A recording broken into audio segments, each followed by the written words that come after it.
Welcome to the finale of Castlevania. Oh, there's 2 more levels of this shit. Let's just get to the better games, please. Now this level is a bag of dicks.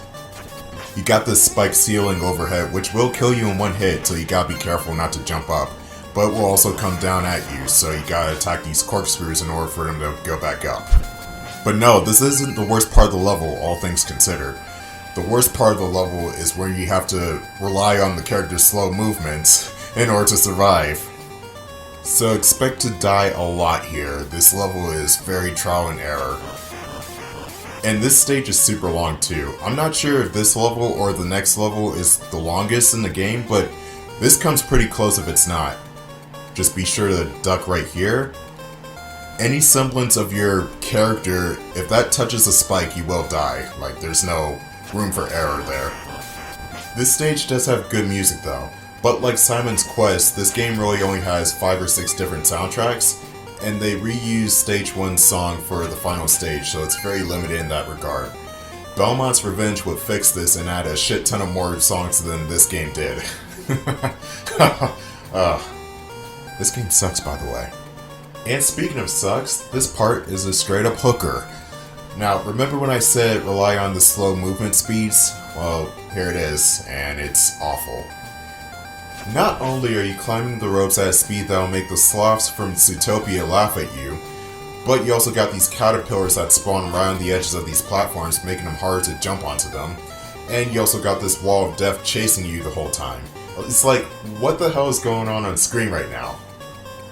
But honestly, this isn't bad level design, just bad character movements, because if this were in Super Castlevania 4 or the original Castlevania, where the characters actually move faster and were a bit more flexible, I probably would have a fun time with this. Just not here, because the character movements are so restricted. Oh, and this is still not the worst part of the stage. There's more to come. Put me out of misery!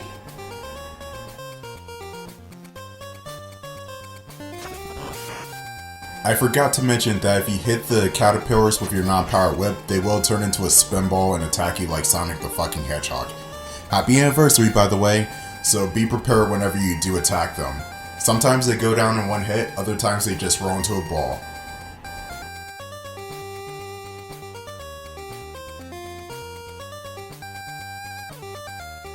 Just when you thought this part couldn't get any more annoying, they throw in this pixel-perfect platforming section right here. Move your ass, Christopher, unless you want to spike up it. And with these ropes, you need to be high up them in order to stick the landing. Anything less and Christopher will undersell the jump. Kinda like how The Iron Giant undersold the box office in 1999. That movie was a masterpiece and you know it, guys. But that subject belongs in a future movie commentary, when I reach 1K. Remind me to do that. If I reach 1,000 subscribers, remind me to do a podcast of The Iron Giant, because I really do love that movie, and I do want to do movie commentaries eventually further down the road, if I ever make it that far.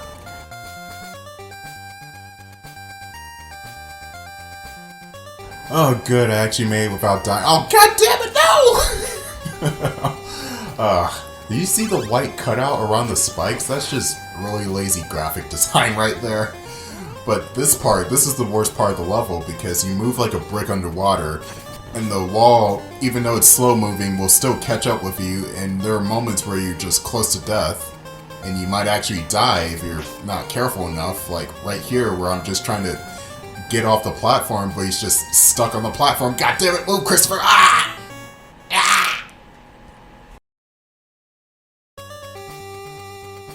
At least you start here and not all the way back downstairs, because that would be a fucking nightmare if you had to start all the way back down there. And also the wall is further back. I didn't see it spawn in, so I don't know if it gave you more leniency. Yeah. Where's the wall? Please don't tell me that the game is now trying to have a heart and taking pity on me, because there's supposed to be a wall. There's supposed to be a flesh-piercing wall. This game is bonkers. Sometimes it wants to rip your face off all the time. Oh, there's the wall! I was like, were you on coffee break? Where were you at, man? But, no. More platforming sections. With a wall. This game is stupid! And yes, there are defenders of this game, and that's excellent because you found something in this game enjoyable that I personally cannot find. So, that's really good on you, because I'm just not that patient with this game at all. And I will admit that, I'm not patient enough to actually play this game correctly. Even though I am doing it for this footage, I probably would not touch this game ever again after this. But you gotta admit, there's also really bad design issues, like how Christopher degrades every time he gets hit, or the bad enemy designs, or the heavy jumping. It's just, it stacks on top of each other eventually, and it becomes more and more of a nuisance instead of actually being a challenge. I can't enjoy a game where the character is restricted in almost every way. This is the biggest fatal flaw of Castlevania the Adventure. Newcomers will just find this game too infuriating and turn the game off, and experts will be thrown for a loop and think, hey, this isn't like the Castlevania I know. Castlevania actually controlled smoother than this, and still turn the game off. And that was my big old rant about how Castlevania the Adventure is a waste of time. Now, after this part, we have to fight the boss. Thank God this level is over. Almost over.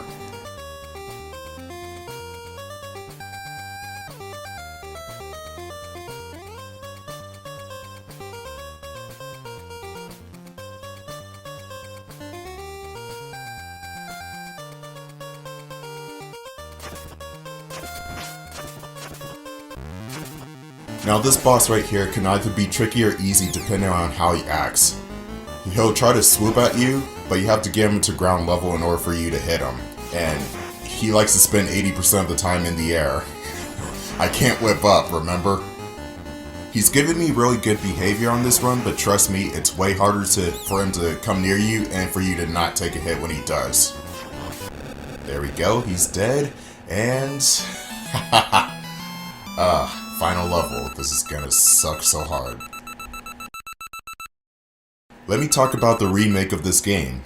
Yes, there was a remake of this game called Castlevania The Adventure Rebirth, and honestly play that game instead of this one, because that game is way better than this game could ever be. Wait a minute, what do you mean Castlevania Adventure Rebirth has been discontinued? I thought it was still on the market. Are you serious? Konami, you cock. Well, I'm gonna talk about this game anyway since it doesn't exist anymore. Adventure Rebirth adds in a whole bunch of features that weren't in this game originally. It puts the sub-weapons back in, and Christopher can move a hell of a lot faster than he could in this game. And it also has a whole bunch of new stage designs. So the Adventure Rebirth is to this game what Super Castlevania 4 is to Castlevania 1. It's a remake, it's a sequel, it's a continuation, but it's also better than the original game.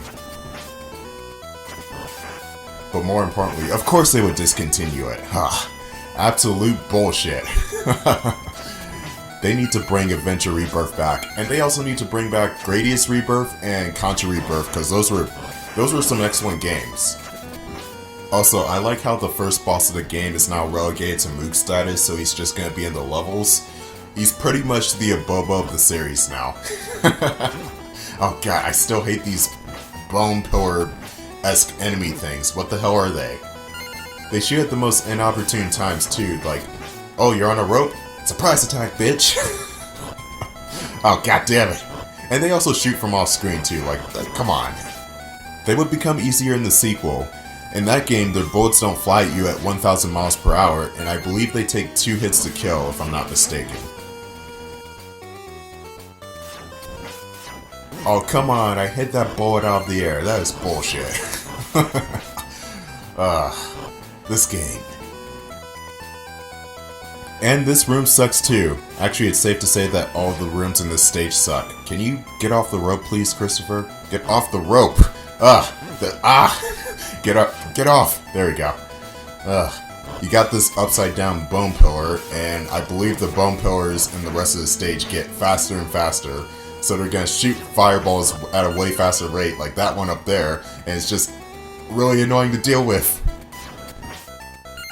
I don't want coins, I want health, god damn it. Don't worry, there is a health pickup behind that bone pillar. I just got hopefully get to it before I die. Don't die. There we go.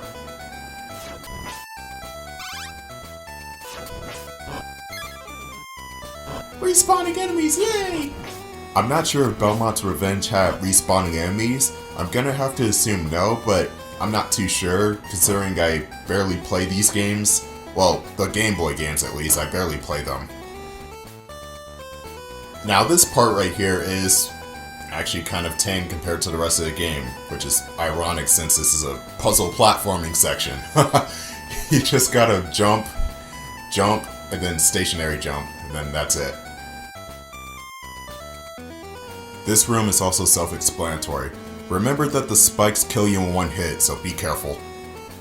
You gotta time the jumps correctly, otherwise you'll either hit the spikes or undershoot or overshoot the platforms.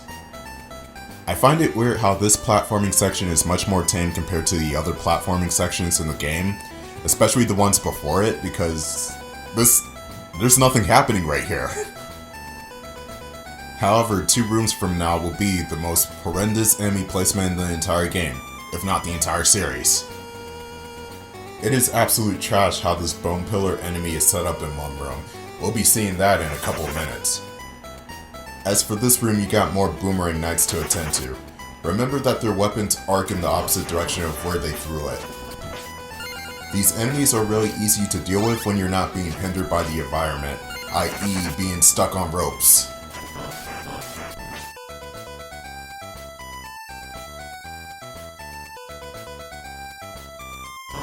Here's the bad enemy placement I was talking about earlier.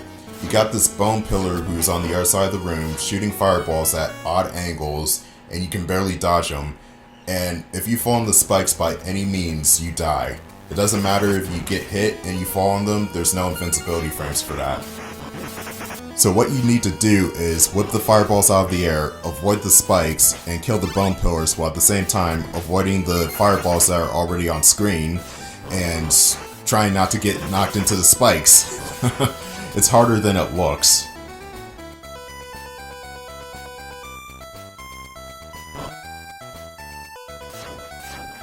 Okay, seriously, with the fireballs, it like literally just flew away as I tried to whip it.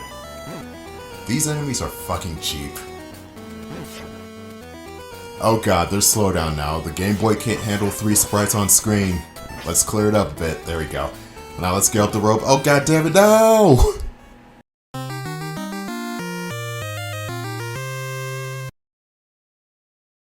Oh shit, here we go again.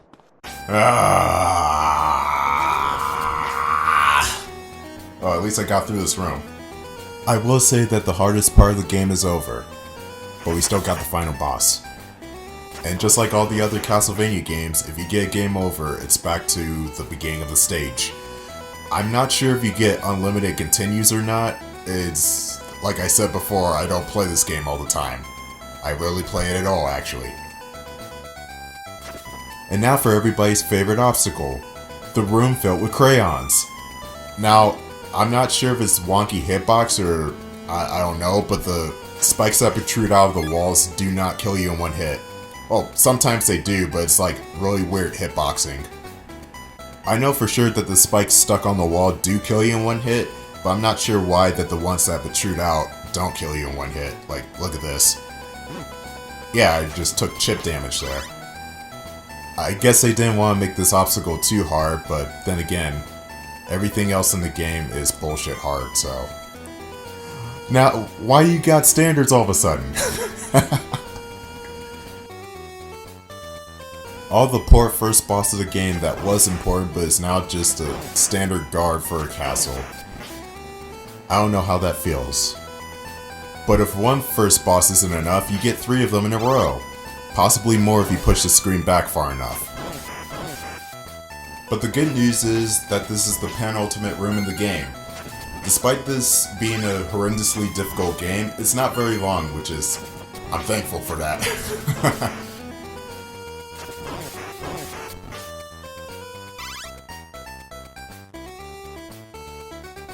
Here we go, the final confrontation. If you die and not get game over, the checkpoint will be in this room.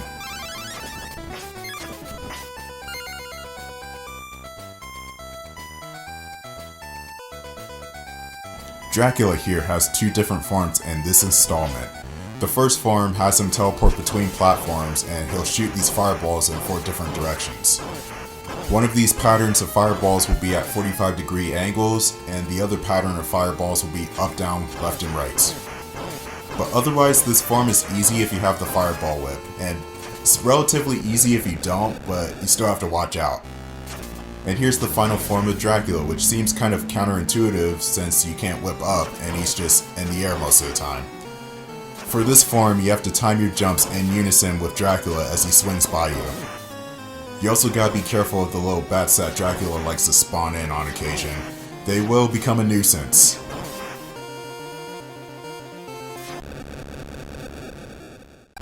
And in game.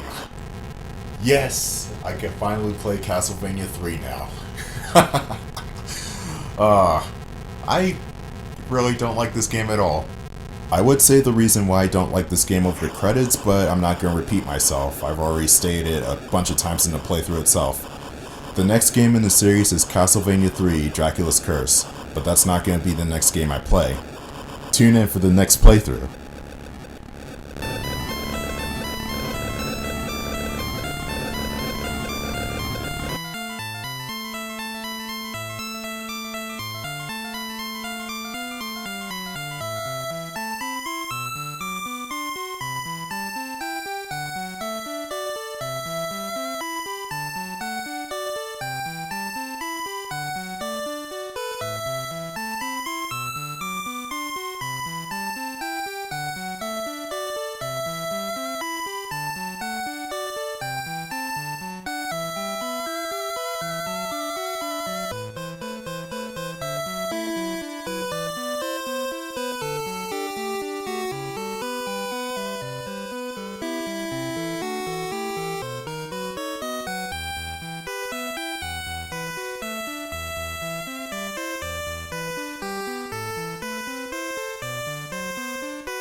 Ah, son of a bitch, he's back.